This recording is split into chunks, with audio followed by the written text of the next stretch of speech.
지난주 있었던 최상병 특검 입법 청문회 새롭게 밝혀진 내용도 있었고 국민의 눈길을 끌었던 장면도 있었습니다. 임성근 전 해병대 1사단장과 1분씩 반론을 주고받았던 분이어서 많은 화제가 됐는데요.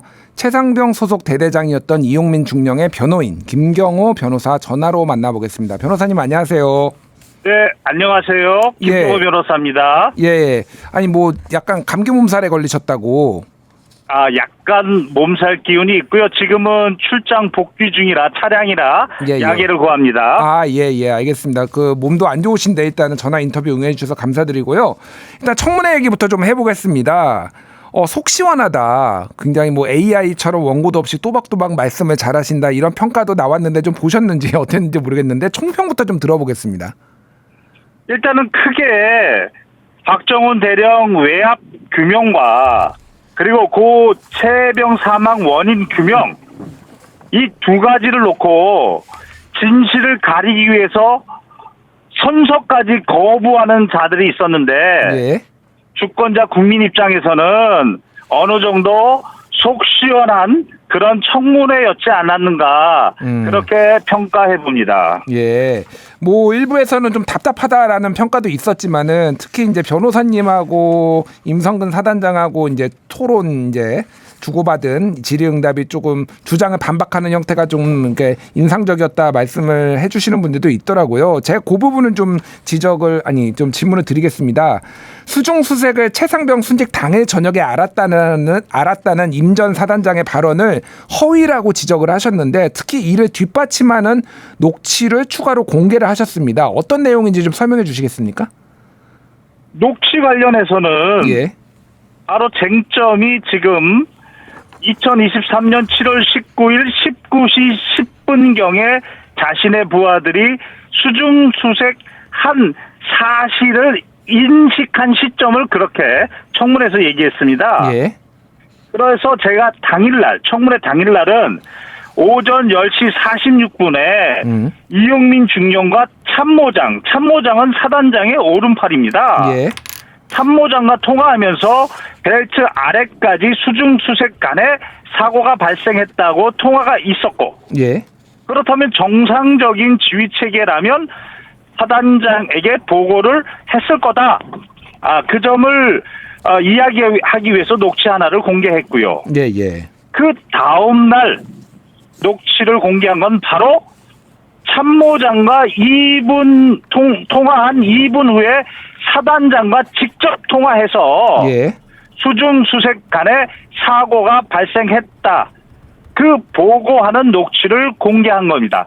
자신과 통화한 녹취의 내용과도 불일치하는 그런 수중수색의 인식 시점을 19시 10분이라고 허위로 이야기했다. 이겁니다. 그렇군요. 정상적인 보고 체계였다라면 당연히 알아야 되고 특히 이제 직접 전화 통화까지 했기 때문에 허위 답변이었다 이렇게 말씀을 해주셨는데 특히 이제 관심이 간 게 바둑판식 수중수색 지시에 대해서도 좀 입장이 엇갈렸습니다. 임성근 전 사단장은 대형이 아니라 특정 구역을 집중적으로 하라 이런 의미였다고 답변을 했는데 이거는 좀 어떻게 보십니까? 바둑판식을 수중수색의 변경된 방식 변경 명령이었다라고 판단하는 근거는 이 바둑판식으로 무릎 아래까지 내려가서 정성껏 찔러보면서 탐색이라는 사단장 지시사항이 카톡으로 내려왔는데 이 지시사항 바로 앞부분에 탐색 및 수색 다시 실시라는 문구가 있습니다. 그러면 다시 실시했기 때문에 무언가 실시한 게 있었는데 그게 바로 오전에 7월 18일 오전에 구중대원들에게 안전성 평가도 생략하고 신속 투입시켜놓고 국민일보 일면의 사진으로 나왔던 허벅지까지 수중수색하면서 일렬식으로 있었던 바로 그 모습입니다. 그것에 대해서 신속하게 투입되지 않았다는 것에 대해서 화를 냈다. 이 부분이 포병부대에 모두 전파가 됐고 그리고 이것을 보면서 일렬식은 비효율적이다라는 문구가 사단장 강조사항으로 전파가 된 겁니다. 예. 그러고 나서 일렬식이 비효율적이니 바둑판식이다 라고 했기 때문에 전 포병 부대원들은 수중 수색하는 방식을 일렬식에서 바둑판식, 바로 위험천만한 방식인 바둑판식으로 바꾸라는 거구나, 이렇게 인식했다는 거죠. 그리고 그게 객관적인 해석이라는 거죠. 그런데 이제 임성근 사단장의 주장은 본인은 현장 지도를 했다라는 거지 현장 지휘가 아니라는 거예요. 쉽게 얘기하면 본인한테 이제 지휘권이 없었고 육군에게 있었기 때문에 이거는 지시사항이 아니다라는 주장을 하고 있는데, 이건 제가 그러니까 군인이 아니고 아마 우리 청취자분들도 군인이 아닌 분들이 많으니까 이게 뭐가 다른 건지, 지도와 지휘가 뭐가 다른 건지 좀 설명해 주실 수 있으시겠습니까? 일단은 먼저 말씀을 드리면, 예. 당시 실종자 수색 작전에 관한 의사 체계의 전달을 카톡으로 했는데, 예. 제가 해병대 수사단이 광범위하게 조사했던 내용과 관련 카톡을 모두 봤더니 사단장 지시사항, 사단장 강조사항이라고 되어 있지 사단장 작전 지도라는 문구는 없었다는 거고, 예. 그리고 군대를 갔다 온 사람이라면 사단장이 작전에 관한 내용을 이야기하는데, 자신은 지도라고 하더라도 지도라는 것은 행동을 변화시킨다, 행동을 실천하라라는 지도이기 때문에 군대 갔다 온 사람이라면, 예. 현역이라면 다 그거를 명령으로 인식하죠. 말장난하는 겁니다. 예. 그러니까 본인의 어떤 책임을 면하기 위해서 그러면은 지시나 지휘가 아니라 지도라고 지금 말 바꾸기, 말 장난을 한다, 이렇게 변호사님은 보시는 거죠? 객관적 증거가 너무 차고 넘칩니다. 이거는 명령입니다. 예, 알겠습니다. 지금 변호를 맡고 있는 이용민 중령의 경우에는 자신도 책임이 있다, 이렇게 인정을 했는데, 이 중령의 경우에는 녹취로 수색을 할 수 없다, 이런 얘기를 했었어요. 그럼에도 불구하고 결국 부하의 안타까운 죽음을 막지 못한 지휘관의 속죄, 뭐 반성의 의미다, 이렇게 볼 수가 있는 건가요? 일단은 지휘관은 예. 자신의 부하가 불의하게 의도치 않게 죽음을 맞이했다면 그 명복을 비는 마음, 진정성 있는 명복을 빚는다면 내가 책임이 있다, 이런 자세를 갖는 게 지휘관입니다. 예.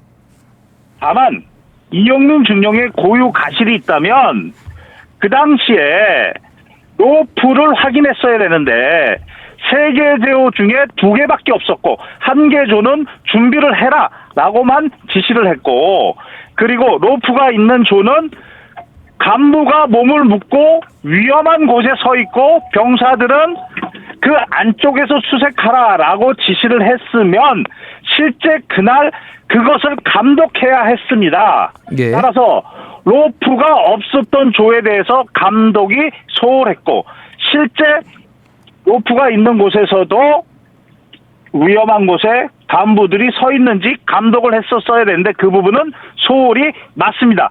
다만 그 소홀이 직접적으로 최상병의 사망과 연결되지 않지만, 예. 다른 8명, 박정훈 대령이 지적했던 다른 8명의 각각의 과실을 모두 합치면 최상병의 사망과 연결되기 때문에 그래서 책임이 있다, 이렇게 저는 이용민 중령에게 이야기합니다. 예, 이용민 중령이 어쨌든 책임이 있고 그거를 더 상급자인 이제 임성근 사단장한테도 책임이 있다, 저는 이렇게 들리는데, 이번 청문회 같은 경우에는 여당에서는 폭력과 갑질로 얼룩진 법사이었다, 이런 식으로 평가를 했거든요. 좀 이번 청문회 성과라면 어떤 거를 좀 꼽으실 수 있을지, 그리고 여당에서 평가한 것에 대해서는 좀 어떻게 보시는지 좀 궁금합니다. 일단은 박정훈 대령의 외압 사건과 고 최혜병의 사망 사건의 원인 규명에 공통 분모가 있습니다. 그게 바로 임성근 전 사단장의 책임 여하입니다. 예. 그런데 이번에 1분 배틀, 이것을 통해서 임 전 사단장의 답변 표정, 답변 내용, 답변 태도를 보면 우리 국민들은, 주권자 국민들은 거짓말을 하고 있다는 것을 바로 알 수 있었을 것입니다. 이것이 바로 최대 성과라고 생각하고, 이 청문회는 국회법에 따라서 열린 겁니다. 그리고 예. 그 개최는 주권자 다수 국민의 의사에 따른 겁니다. 그 간에 10분 퇴장이라는 그런 부분이 있었는데 그 불이익은 국회법에 근거가 있고 그 내용이 있는 한 직권남용 아닙니다. 적법합니다. 예. 알겠습니다. 정청래 법사위원장이 이제 증인들을 10분간 퇴장시켰다는 뭐 그 말씀을 좀 해주신 것 같은데 그게 약간 논란이 있어서 그것도 이제 국회법에 따른 거다 이렇게 설명해 주신 것 같고요.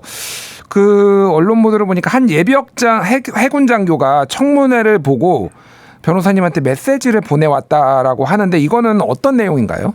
그렇습니다. 고맙게도 메시지를 보내왔는데요. 당시 청문회에서 이용민 중령이 전우를 지켜줘야 해병대입니다. 이렇게 발언을 했습니다. 예. 여기에 감동을 받고 청문회를 보다가 나도 모르게 눈물이 흘렀다. 이러면서 문자를 보내왔고 비단 해병대뿐만 아니고 생사고락을 같이 하는 전우는 모든 군인이 공통적으로 가져야 될 가치다. 이렇게 강조하면서 문자를 보냈습니다. 예, 그 문자로 이제 감동을 받으셨다라는 거는 제가 이제 해석하기로는 어쨌든 해병대는 어떤 일이 있든 전우를 지키지 못했으면 책임을 져야 되는데 지금 임성근 사단장이나 이런 분들이 지금 책임을 지지 않으려고 하는 것에 대해서 조금 뭐 질책하는 의미로도 좀 들리기도 하는데요. 그렇죠. 지휘관 나와야 됩니다. 알겠습니다. 예. 자, 마지막으로 한 말씀 하시겠다면 좀 어떤 말씀을 전하실 수 있을까요? 이번 박정훈 외압 사건, 고 최병 순직 사건을 보면서 해병대 수사단이나 국방부 조사본부는 진실이 무엇인지를 별도로 기록을 준비해놨고 용기 있게 전직을 선택했습니다. 이게 바로 헌법 7조 1항에서 말하는 국민 전체의 봉사자의 자세입니다. 그런데 반면에 대통령실 고위공무원, 국방부 장관, 해병대 사령관, 사단장, 국방부 법무관리관 그리고 국방부 검찰단장은 주권자 국민을 바라보지 않고 있습니다. 자신의 안위와 출세를 지금 위해서 비겁한 선택을 하고 있습니다.